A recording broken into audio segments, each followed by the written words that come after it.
Broadcasting live and around the world. From Cabana One, the only podcast that's all ball bearings. Your ultimate source for everything Fletch. Moonriver. Whew. Thank you, Doc. You ever serve time? Laker Jim and his beat reporters will stop at nothing to make sure Fletch lives forever.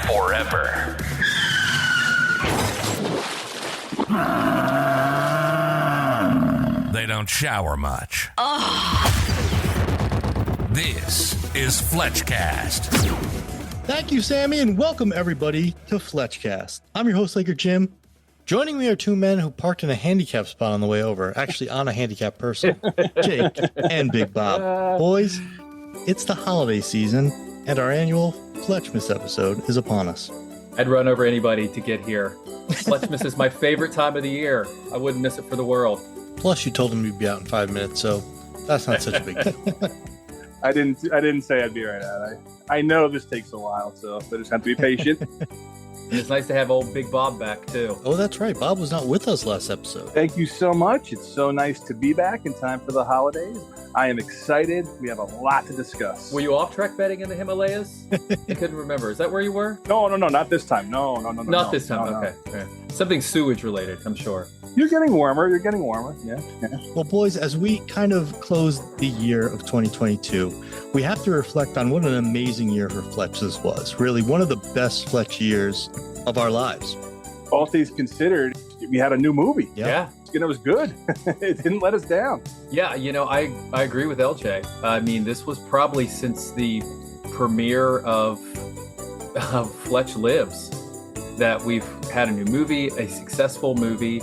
I think, obviously, we can say probably a little bit more critically than commercially, but still, I think it was a great year. The movie was an overwhelming success as far as I'm concerned, and the fact that wheels are in motion for another one, which is always good. A sequel. Yep. So I think we have a lot to be thankful for. Let's not forget the thing that we're most thankful for, too. We were nominated for an award. Yes. Absolutely. And we lost. Sorry.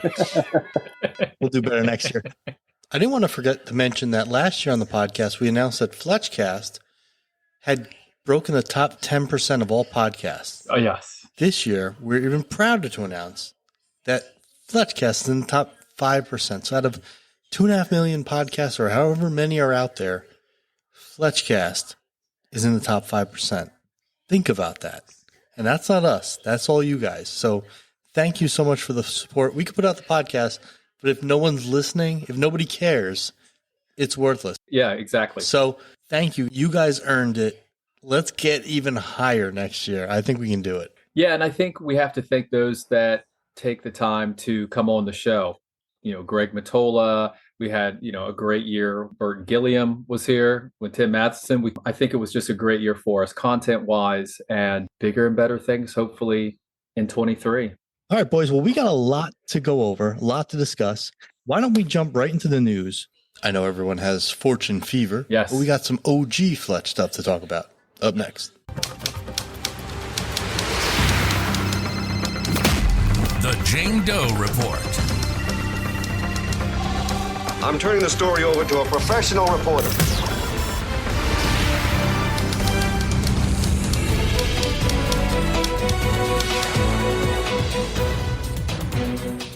Geena Davis, our girl, Larry, wrote a book called Dying of Politeness. Now, you may have heard about the book because it was in the news. It was in the news because of a kind of a creepy Bill Murray massage story. I heard that. But I think it should have been in the news because there's another big reveal. And that big reveal is how her character in Fletch got the name Larry.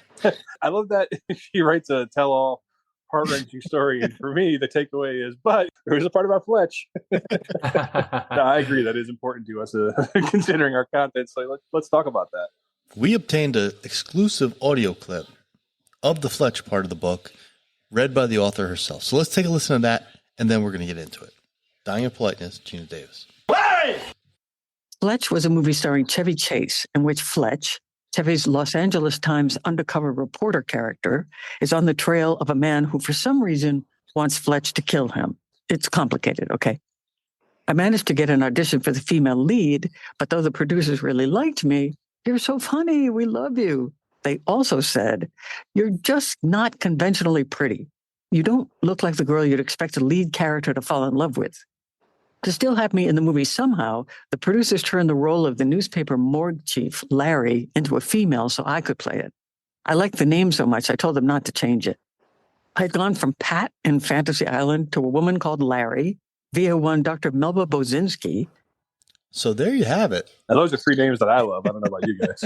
For almost 40 years, we've wondered, why would the writers name a female character Larry? And now we finally have our answer. They didn't. Yeah.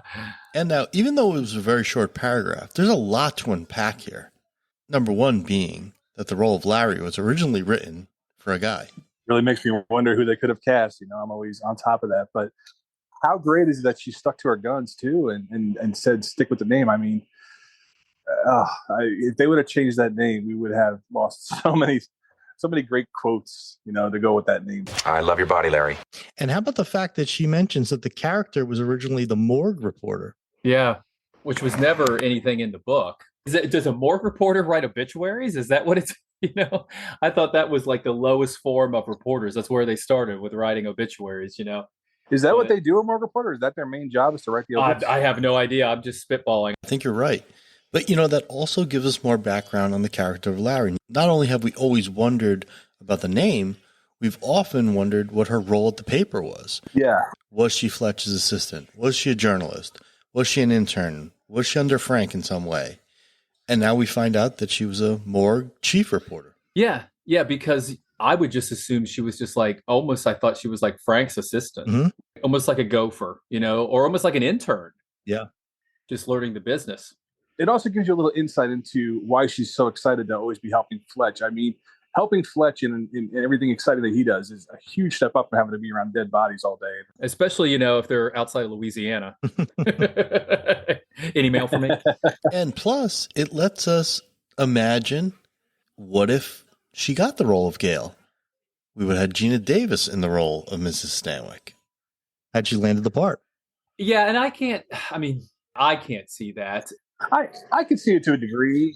Well, maybe they tomboyed her up, so maybe they would glamour her up if she was Gail. Yeah, I could see it to a degree, you know, if you put her in the right clothes, the right dress and everything. And but I do think that Larry is the role she's meant to play. Oh, yeah. And I'm curious about not conventionally pretty. I mean, like, I think she's beautiful. I mean, a great, like A League of Their Own. She was absolutely beautiful there. And she did have kind of like, especially in that movie, that could be, you know, that 40s kind of movie star look, that kind of more classical look. So I guess I could see that. But I mean, she still looked great. You know, it's funny. Early in the book, she mentions, because she was a model early in her career, that she actually lost roles because she was too pretty. But aside from that, how about having the balls to say that to somebody's face, especially a woman, and then work with them? That's the main takeaway, you know. It really speaks to the misery of being in Hollywood, that somebody will just outright say you're not attractive enough to be in a role. Which I guess that's probably very common. You know, it's you have to have thick skin and everything, and it's not as politically correct or you know, as concerned to what they say behind closed doors to tell you why. I mean, at least it's honesty, but I don't agree. It's a great book. I suggest picking it up if you're interested in Geena Davis or are a fan of Geena Davis's career outside of Fletch. It's definitely worth picking up. She's got lots of great stories about the movies she's been in, Beetlejuice, A League of Their Own, and all her co-stars, her relationship with Goldblum, and growing up with very, very strict parents who enforced that you never put anybody out or make them uncomfortable. Always be polite. The book, Dying of Politeness. Pick it up. It's a great read / listen. Well, hats off to Geena Davis for sticking to her guns, because she gave us one of the best characters, well, in the first movie at least. Yeah. And you wonder, would the character have been as memorable if her name was Susie? No. You're on thin ice, Susie doesn't really ring the same way. Absolutely not. And to a point, we kind of saw her in Confess. Kind of. Yes, we did. Hey, at least there was a salute to her, you know? Yeah. So I think that just goes to show you how substantial she was and how she's remembered in the first movie. There's kind of this meme that's been going around since it's the holiday season of everybody obviously knows Elf on a Shelf, but there's memes that have been going around where people are taking people and putting them on other things that rhyme. Yes. I've seen them everywhere. The one that kind of caught my attention was a little Chevy Chase sitting on Eugene Levy, Chevy on a levee. And so that got me thinking, are there any Fletch on a shelves that we could come up with and think of that could nudge a few mensch on a benches off the store shelves and put some money in our pockets? Exactly. Well, one comes to mind right away for me. What's that? That'd be Underhill on a windowsill. Love that one. How about any more? How about Poon on a spoon? Poon on a spoon. Oh. I like that. I could picture that actually. Keep Poon the spoon away from Gummy and Fat Sam. We don't want them shooting up any Poon. Gummy on your tummy? Good Lord, that could be in sex shops. Exactly. Smoot in a boot. Oh, Smoot in a boot would be great. Little Christmas boot there, Santa's boot, little Smoot coming out of it with his hands to this, ready to give blessings out of the boot. Too funny. The bar in a jar. There it is. Frank on a plank. Frank on a plank is good. Yes, that's a good one. We gotta have more. What else? All right, well, we got to brainstorm this a little. Maybe we can make for next year, a new Elf on a Shelf and make a couple million. Smoot in a boot seems to be Boot in a boot. the winner. Yeah, I like that one. I like to see people on social media start coming up with some and throwing them together. Definitely send them to us. We'd love to post it. That would be awesome. Give you some credit. All right, guys. That's about it for the news. And why don't we jump to a segment we haven't done in a while called Fletch Pop Culture. Yes. Oh, I've heard of that. I know that one.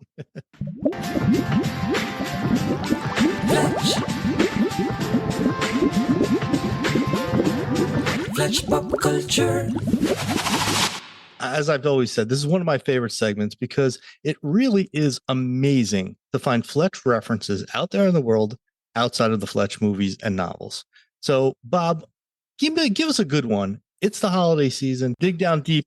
Give us a Fletch reference that maybe not a lot of people are aware of. Only because you've been such a good boy this year, Laker Jim. I'm going to give you a great one this year, actually. All right. Now, if you happen to have young children by your side in 2005, or if you were just a fan of the now defunct Weinstein Company, there was a movie that came out back then called Hoodwinked. Yes. And when I say that, for some people, you might know exactly where I'm going. For those that don't know, you are in for a treat. Yes. Hoodwinked is a movie that I definitely covered on the old website. There you go. It was an animated movie, and one of the characters was a spitting image of Fletch. The movie came out in 2005, 20 years after the original Fletch. The movie's about the three characters, Little Red Riding Hood, the grandmother, and of course the Big Bad Wolf. Well, for whatever reason, the person who wrote the character of the Big Bad Wolf decided to make the Big Bad Wolf, who's voiced by Patrick Warburton, exactly Fletch. And when I say exactly Fletch, I don't mean it's suggested. I mean it's intentional. Right. And it's so obvious. First things first, if you see the movie, the character wears a hooded sweatshirt, and underneath is a Lakers purple jersey. Instead of 32, it's the number 23. Yeah, He looks exactly like the Beach Bum Fletch. His look really can't be confused for anything but Fletch. Exactly. Later on in the film, if that's not enough, he also dons a gold Laker jersey with an afro. Oh my gosh. That's great. Right, because he's got a basketball in his hands. He's definitely playing basketball. That's so cool. So you say to yourself, okay, there's two things right there, and visually, sure. But it's not just visual. The way he speaks is very snappy dialogue that he has with people. And it's not just the way he speaks to people. The entire time he's explaining his backstory, he's monologuing exactly like Fletch. And he's doing it to I wouldn't want to say knockoff because it's pretty on point version of the Faltermeyer theme in the background. Yes, 100%. And by the way, the actor that voices him is Putty from Seinfeld. All right, high five. Okay. Yeah, Patrick Warburton does the voice. Like I said, he's in the same kind of cadence as Fletch the whole time. He monologues with Fletch music in the background. The biggest thing, though, is that when they discover that he's not just a Big Bad Wolf, he's actually kind of working undercover. They ask him what he does for a living. What do you do for a living, Mr. Wolf? I'm a shepherd. Oh my gosh. I'm a shepherd. That is so great. Now it only gets better and crazier. If you thought that was amazing, just wait till you hear this as the wolf starts to explain his side of the story and who he is.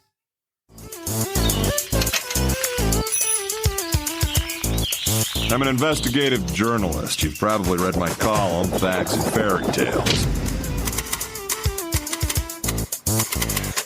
I've spent the last 6 months undercover investigating the so-called Goody Bandit. As more recipes go missing, the trail has gotten hotter. Huh? Oh my gosh. So can you actually believe what you just heard? That's absolutely incredible. And I mean, I wish this movie was bigger. Yeah. The Fletch exposure would be insane in this movie. I might have to pick this up just to see it. You know? You can't even get it. If you could find it, it's very hard to find. It's on Amazon. Not to stream. No, I'd have to buy the DVD. I'd have to pull out the DVD player and find it. Yeah. You know, I got to say, it's not from a lack of content in the movie. The problem is it came out in 2005. That's the height of Pixar and DreamWorks, and this is not a Pixar or DreamWorks movie.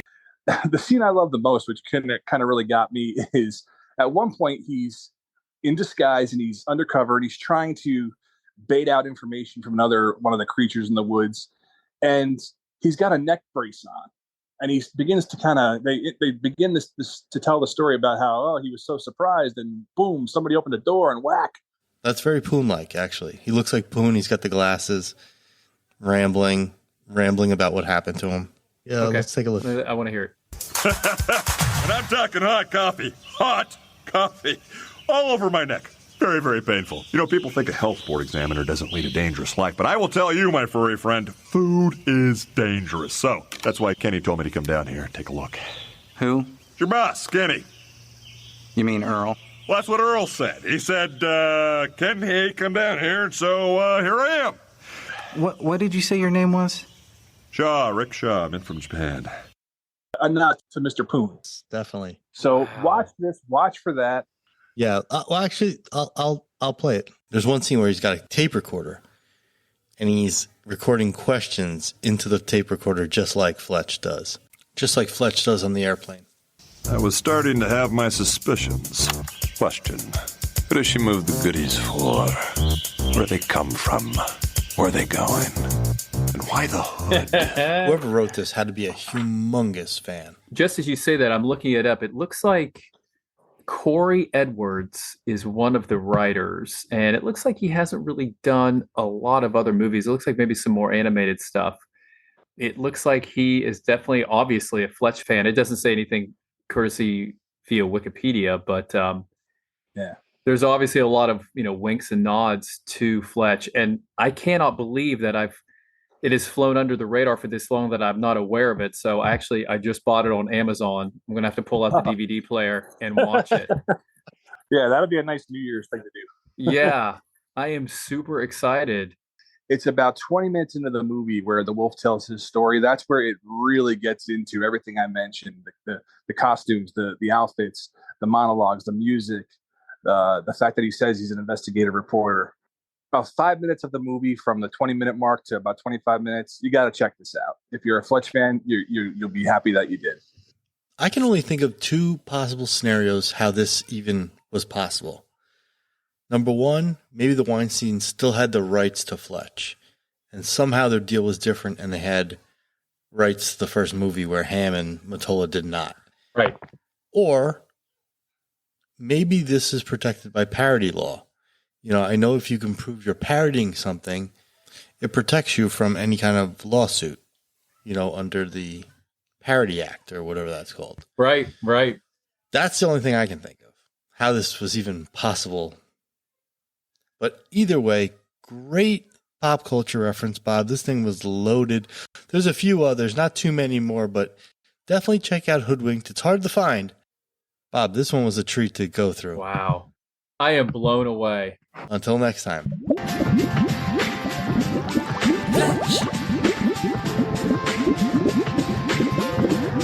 Fletch pop culture. Hey, Laker Jim? Yeah. Can we do the gifts now? Yeah, you guys want to do gifts? Yeah, let's do it. Whole reason I came back. Hell yes, we had a ball last year opening gifts on the podcast, so good thinking, Bob. He can't wait. He's all excited, He's like a little kid. Hey, let him go first then. Yeah, okay, go, Bob. Open your gifts. Me? Yes. Me first? Yes. I mean, man, you okay. were AWOL last time, and Yeah. Let's play a little music. Not EDM. Who are you, Haran? Christmas music. The only thing I said to the group was, instead of stuff, we all have too much shit. And we just don't have room for all this we stuff. do. This year, let's try to do experiences. Yeah. You know, that was my only advice Yes. to the group beforehand. So let's see how it goes. Yeah. All right, let me open up this this one's from Jake. Thank you, Jake. Let's do it. You're welcome, buddy. What is this? This is the card. Is there money? There's tickets in it. Yes. Oh my God, Jake! You got me tickets to go to the Bly Biochemical Factory.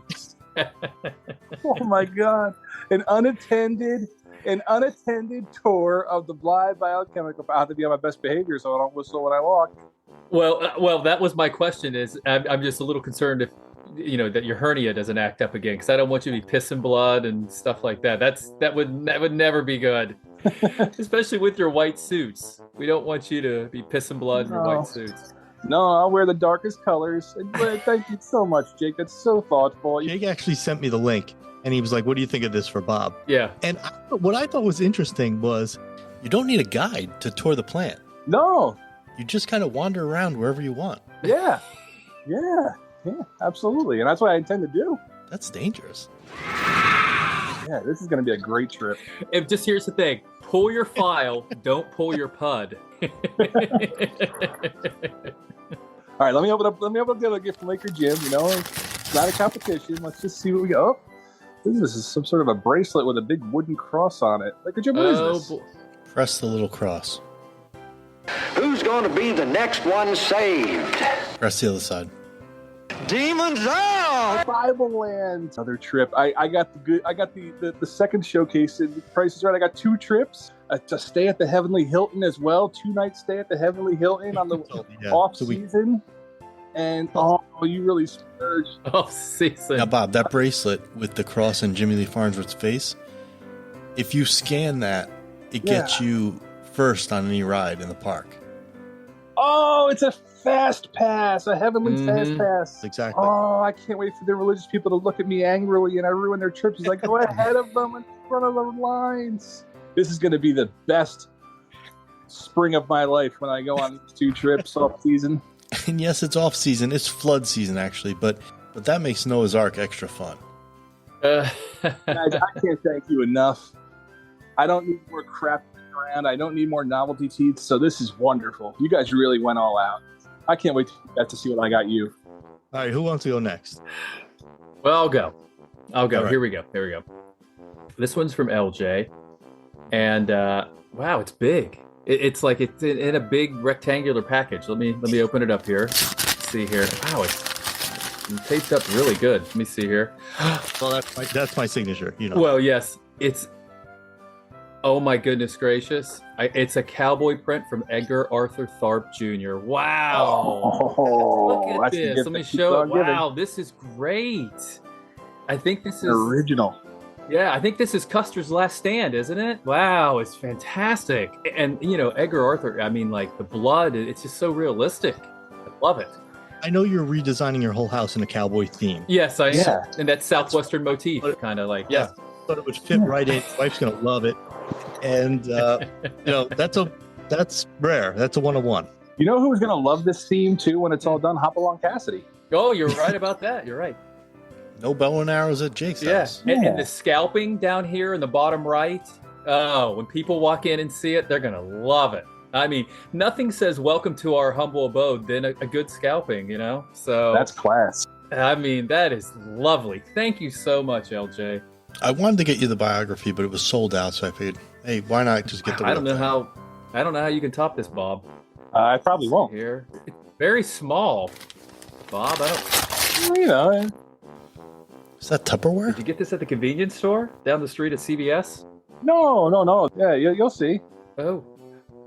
It's an $80 portion of beluga. Oh, I love it. Oh, I'll go through this quick. Wait, keep looking. There's 2 portions. There's 2 portions. Oh, it's 2. Well, you're right. It is. It's double. Do you like fish eggs? I love it. I mean, this is great. Do you like fish eggs? Eat it right out of the can. I eat it during my Laker games when I watch the Laker games. Yeah, I mean, like these are. Yeah. Oh my goodness gracious! Thank you so much. There's probably a million different things I can use this for. You eat it. Thank you so much, guys. This is fantastic. Bob, would you get the 10-portion jug at Costco and just scoop some No, out?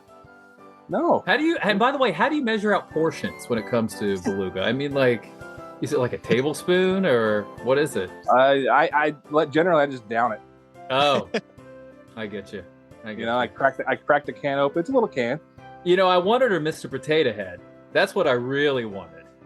Just FYI, maybe next year. Santa's always listening. Thank you. You're welcome. Okay, last but not least, my gifts. All right, this one's from Jake. Small envelope, like I asked for. Mm-hmm. Yeah. Oh, now this is thoughtful. Mm-hmm. And this is something I really need. Mm-hmm. It's a gift certificate to the Kakakis Brothers Greek restaurant. Oh, that's awesome because me and Marta, we need a night out. You guys really do. You do. With Jack and you guys, you got your hands tied with the kids, and I thought, it's a nice night out. Yeah, I mean, plus she's Portuguese, and I know they specialize in cod fish and scrod. Scrod's making a comeback, all right? So she's going to be in heaven. Do you know what you're going to wear when you go? Well, she'll be in her maid's outfit, and I'll be wearing my thick Coke bottle glasses. And I don't know if you saw there at the bottom, there's a little asterisk there at the bottom, but if you look, it's unlimited plate breaking. Oh. So, I mean, like you can break as many plates as you want when you're there as well. Wow. Get a lot of that frustration out. Yeah, exactly. Yeah, I love it says when you're there, you're Greek. Exactly. Exactly. Oh, thanks, Jake. This was really nice. You're really welcome, thoughtful. buddy. You deserve it. Okay, now this is, let me see what Bob got me. Uh-huh.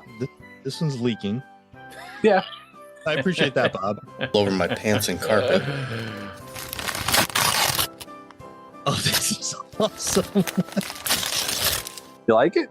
Hot fat flavored eggnog. Oh, that sounds wonderful. It's only sold in Florida. I've been dying to try this. I love when they take holiday flavors and they give you like special limited edition versions. Yeah. This is awesome. Yeah. Because last year when I had it, you were remarking about how great mine was. So I'm going to be honest with you. It's from last year. I just kept it, and I figured you'd want it. Let's see this expiration. The shelf life on hot fat flavored eggnog expires 2032. Yeah. Wow. Mm-hmm. It gets better with age. Well, just try it. Try it right now. Try a little sip. No. He doesn't want it. No. What you want to do is you want to keep it for a few years and open it, for a special occasion. Got to really let it curdle, huh? Yeah. Oh, you're trying it. Oh my God, it's disgusting. You don't like it? I think it'll grow on you. It's an acquired taste, Yes. Bob, thank you very much. You're this welcome. was really, really thoughtful holiday. Hopefully everybody enjoyed their gifts. Oh, a great gift. Speaking of the gift that keeps on giving, I don't know if anyone remembers last year, and this has kind of become a little bit of a phenomenon.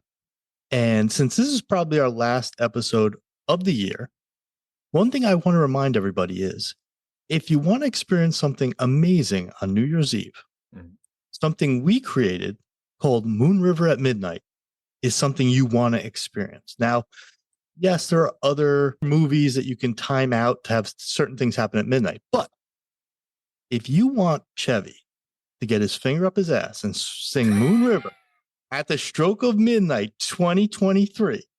All right, so everyone that wants to experience this, and I imagine every one of you will, that if you start the movie Fletch at exactly 11:42 p.m. and 27 seconds, okay, Chevy will sing Moonriver at the stroke of midnight. Now that is something special to ring in the new year. Yeah. And I expect everybody to send us your videos as you experience this, post them on social media, tag us, and Moonriver at Midnight. We expect this to become even crazier than it was last year. Chevy actually reposted it, which was pretty awesome last year. Yeah. It's nice that we get that support from him too. Yeah. So break out the lube for 2023. And let's get ready to count together. 10, 9, 8, 7, 6, 5, if I did some sit-ups in the morning or bent over like this, I'd probably feel 100%. Moonriver. Thank you, Doc. You ever serve time? Breathe easy. Breathe easy.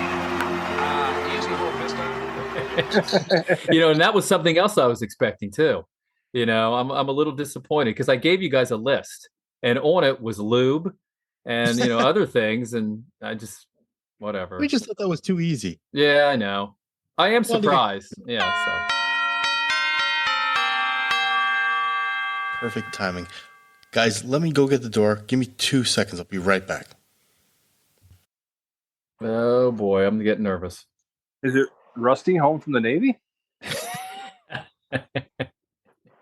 It's Gillette. He just came in from the Lanai. Oh, don't answer it then. Well, come on. Come over here. We're recording right now. Alrighty, I'm back. All right, Fletch fans, I have a treat for you guys. Now, we love the holidays here at the show. And in lieu of the records room, no FletchCast holiday special would be complete without a visit from the big man himself. Our guest today is someone who clipped a Piper Cub on the way over. Pilot's okay. I just saw him parachuting. A diehard Fletch fan and friend of the show, the one and only Santa Claus. Ho, ho, ho, ho, ho. Merry Fletchmas! I was just flying over Provo when I realized I needed to stop by and visit my favorite Fletch podcast boys before my busy night. Well, Santa, it's always an honor to have you on the show, but I have to ask, what do we owe the pleasure of you gracing us with your presence? Laker Jim, you've worked so hard this year to produce and edit every FletchCast episode to perfection. Thanks, Santa. And Jake, the way you managed to discover all the references in the new Confess Fletch film from the book, well, that impressed me most of all. Thanks, Santa. It's a lot of hard work, but I really love what I do. And Big Bob, why, Anyway, I'm so happy the show is still going so strong. I've decided to do something special for you good boys. I've decided to treat you to a damn good rendition, if I do say so my damn self, of 'Twas the Night Before Fletchmas. Would you like that? Yeah. Of course. Okay then, come sit on Santa's lap. Oh my God, not you, Bob! Oops, sorry, Santa. I'll sit over here. Okay, Jake and Laker Jim, Bob, you can sit on the floor. And let's get comfortable for this wonderful story. Okay. 'Twas the night before Fletchmas. Fletch looked up in the sky, saw a bald, nagging lawyer upon his lanai.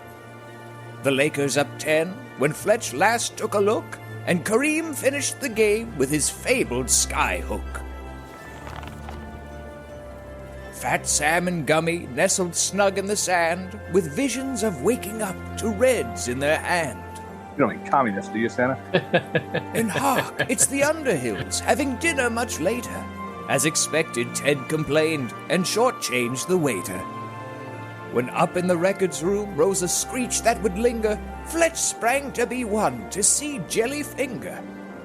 Behind an old man who likely had gas, Dolan's fist caked in lube he shoved up his ass. Breathe easy. Breathe easy. A gleam from the moon shined bright off Frank's brow as he bellowed at Fletch, "I want the story now!" When what to Irwin's uncaring eyes should appear but a woman in a sleigh with a 6-pack of Coors beer. A driver with a smile every man wants to marry. Fletch knew in a moment it had to be Larry. "Onward!" Fletch yelled, while Larry scratched and she clasped, "We must make it home, there's a brand new FletchCast." Now Laker Jim, now Jake, now Big Bob so tall. Now download and listen to episodes all. One by one they listened to each season with glee. "Fuck that pederast Ebert," he cursed at episode 3. And you could hear Fletch exclaim as he climbed the service entrance with might, "Merry Fletchmas to all, and to all a good night." Good night, sweet Jake. Good night, Big Bob. And good night, Laker Jim. Thanks for listening. The boys are asleep. If Santa leaves now, I'll get back to the North Pole in time to catch the last 10 minutes of Dynasty. Ho, ho, ho, ho, ho. Happy holidays, everyone.